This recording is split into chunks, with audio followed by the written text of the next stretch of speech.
Hello, everyone, and welcome back to the Beef Up Front podcast here on Pick Swap Media. Your host, Ryan Coyle, back for 10 things we learned in college football this past week. Recording this on a Tuesday due to the Eagles playing last night, a week or a day later than usual. And then next week, going to New Orleans.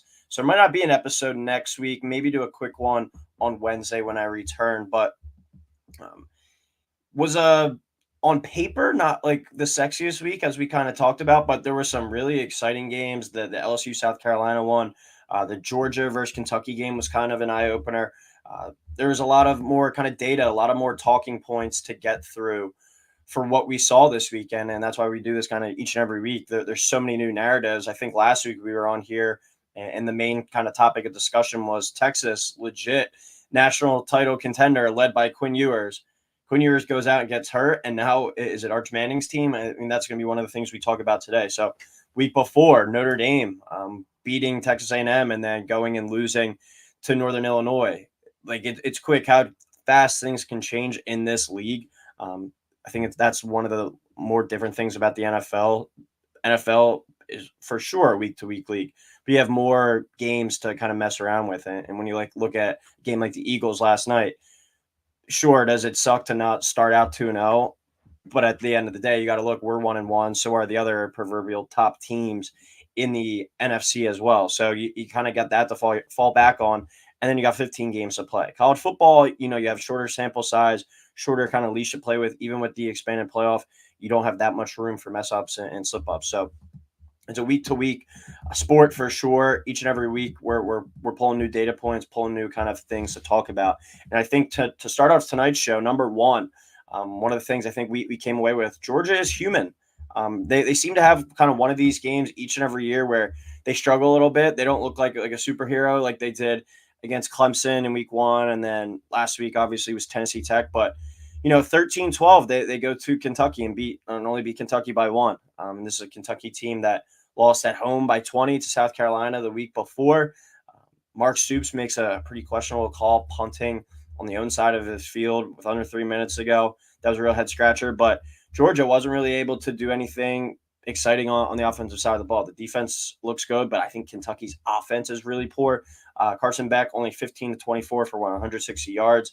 Dominic Lovett, though, comes up with some big plays, 6 catches for 89 yards, but I think the missing factor on this Georgia offense could be some explosiveness, some explosive weapons. I think it's more of a kind of grind the ball down the field type of team and win with the defense.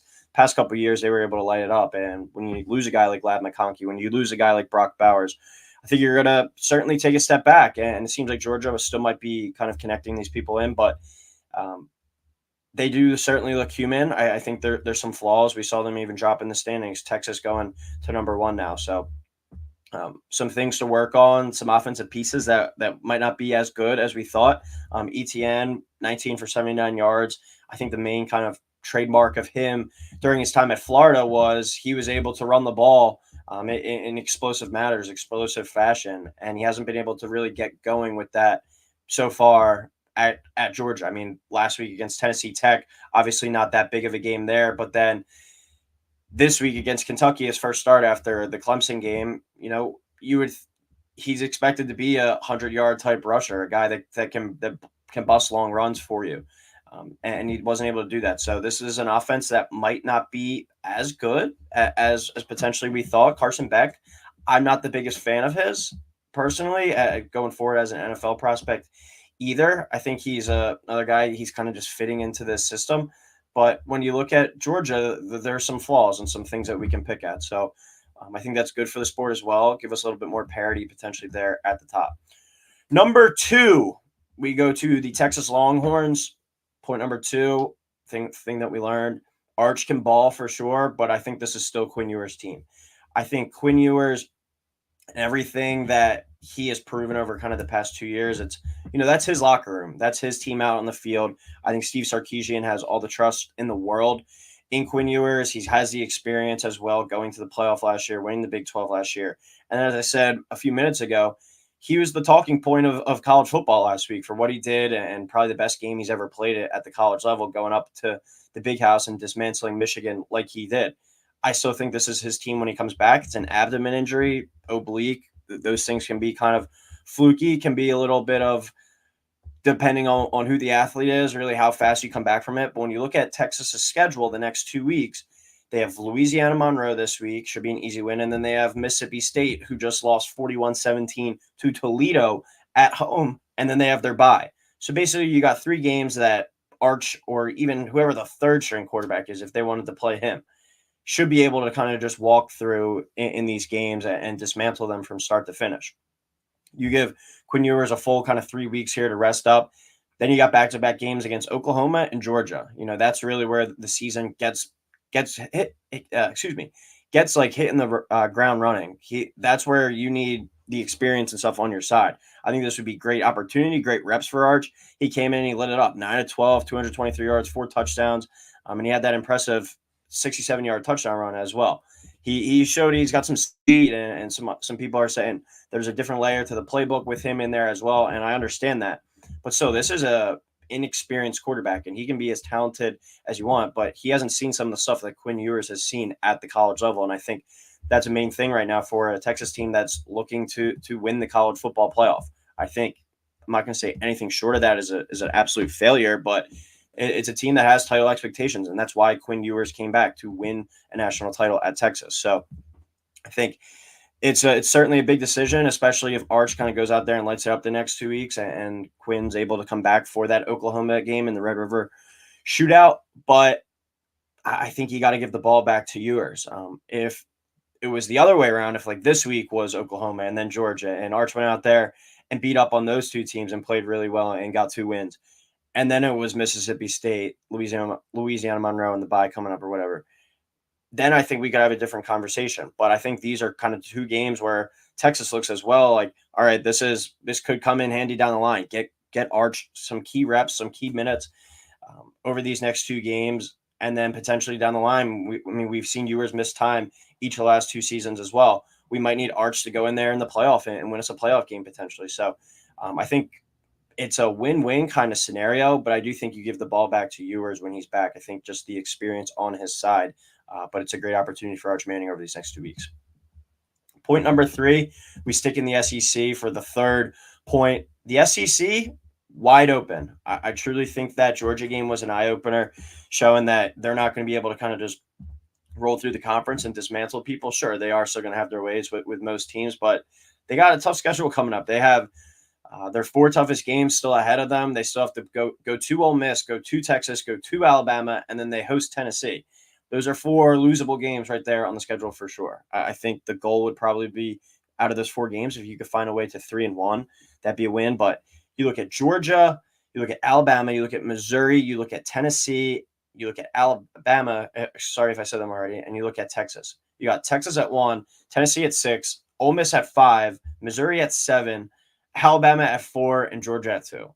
All in the top 10 right there. And I don't think anyone would be surprised if any of those squads found a way to win it.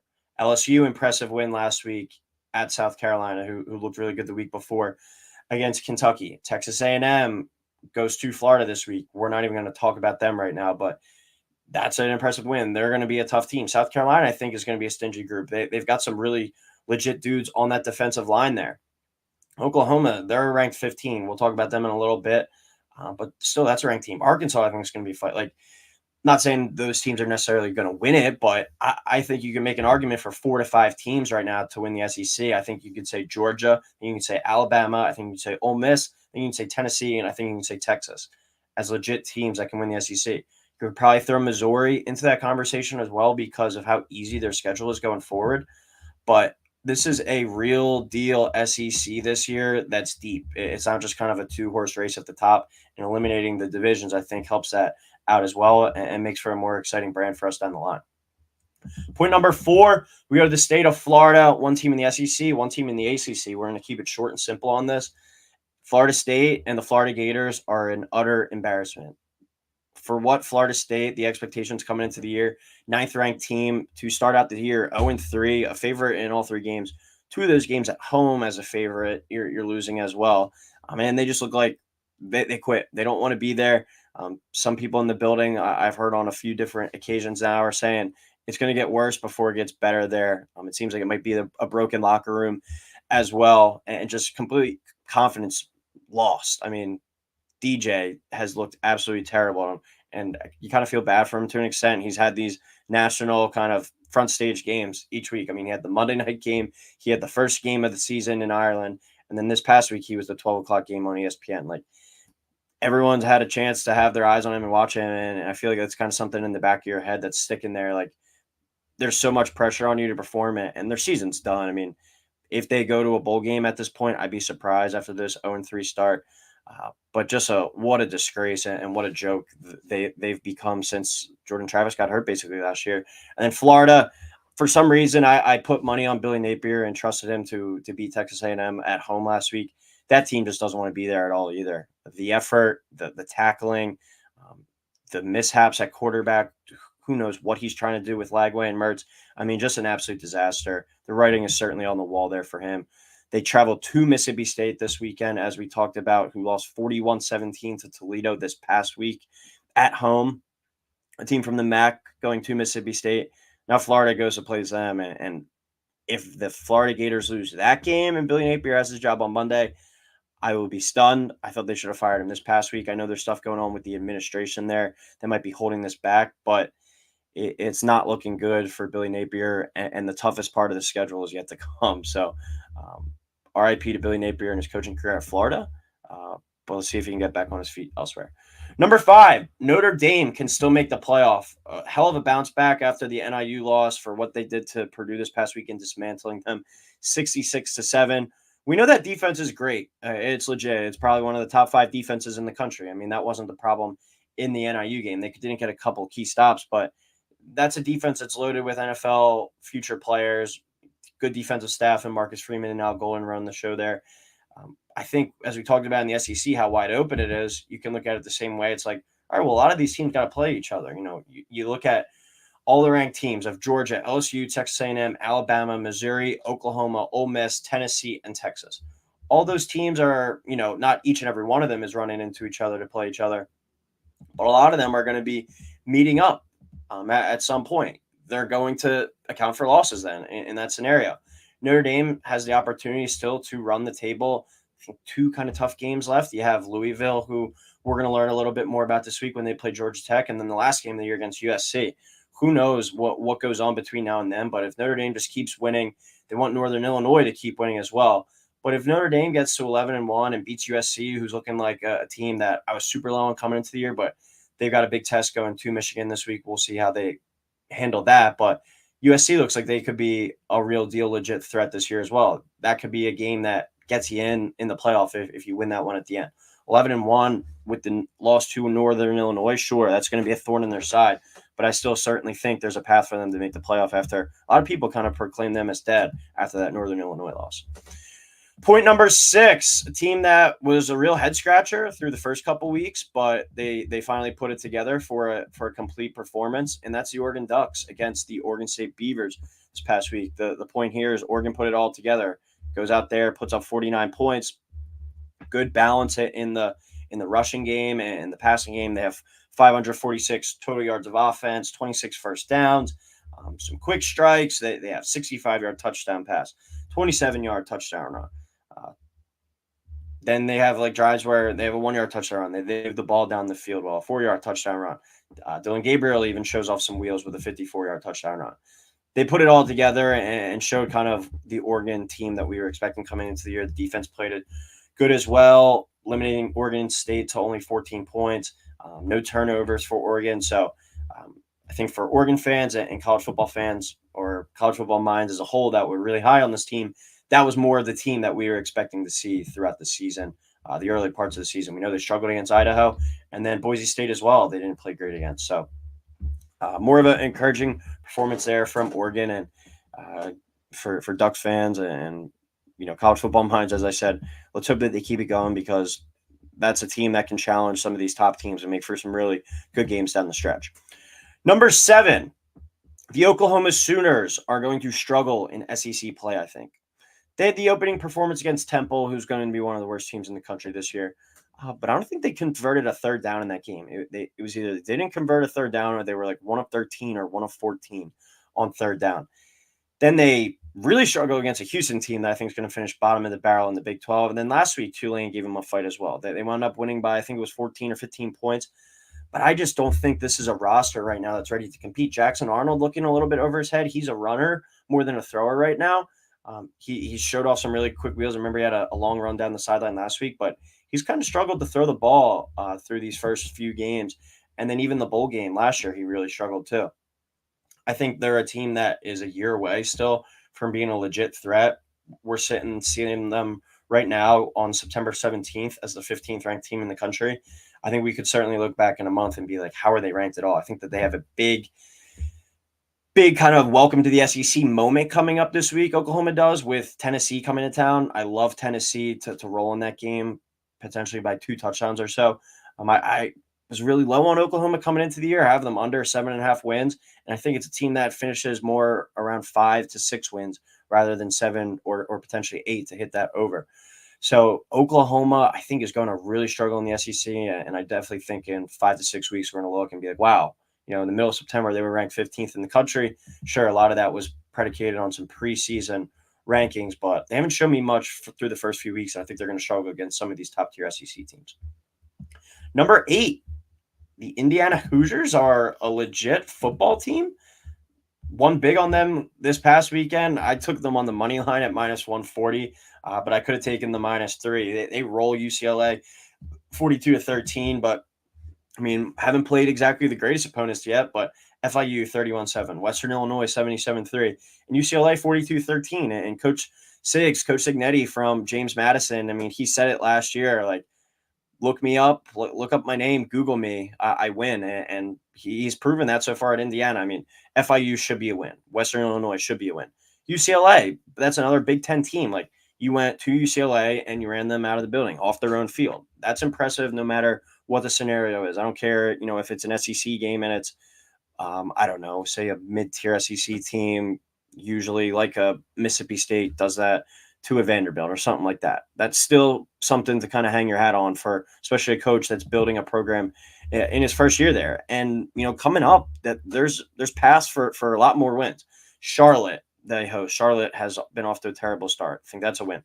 Maryland at home. Maryland lost at home to Michigan State a few weeks ago. I think that could be potentially a win there. Maryland's sitting at 2-1.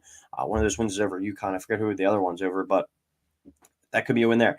At Northwestern certainly could be a win. I could see this team starting out 4-0, 5-0, 6-0, and then they host Nebraska, who both those teams, that could be a battle of 6-0 going into that one. So that could be fun. Washington on the schedule at Michigan State, and then it gets tough at the end. We'll see what Michigan comes into, but host Michigan, they go to Ohio State and host Purdue. I think a bowl game certainly in the picture, but I also could see this team as a 8-4, 9-3 team. I'm not going to get carried away with double-digit wins and potentially going to the playoffs, but like you look at their schedule, it kind of reminds me of like what Mizzou is out of the SEC, where not that many tough tests. Like, they're going to be favored against Charlotte. They're going to be favored against Maryland. At Northwestern, I think they'll be favored. Versus Nebraska, I think Nebraska will be favored. Versus Washington, we'll see what Washington is at that point. They just lost to Washington State, but maybe favored in that one. At Michigan State has started out well, but they could be favored in that one too. At Ohio State, they're definitely going to be a dog. Versus Michigan, we'll see, as we said, Alex Orji coming in this week, maybe revamp the passing game a little bit. But there's a path for Indiana to be like a 9-win team, I think, for sure. And that would be a huge surprise, one of the bigger surprises in all of college football this year, from kind of one of these startup programs that rock bottom last year, and the coach comes in and kind of flips them right away. It's been an impressive start for the Hoosiers. Number 9, the Big 12 is going to be fun. I think that's going to be, we talked about the SEC and how wide open it is, how great the teams are, but I think the Big 12 is going to be the funnest conference of the year. We talked about this throughout the offseason, but I could see so many different teams going so many different ways. UCF, Kansas State, Utah, Oklahoma State, Iowa State, Arizona went when they're clicking. Arizona State off to a 3-0 start.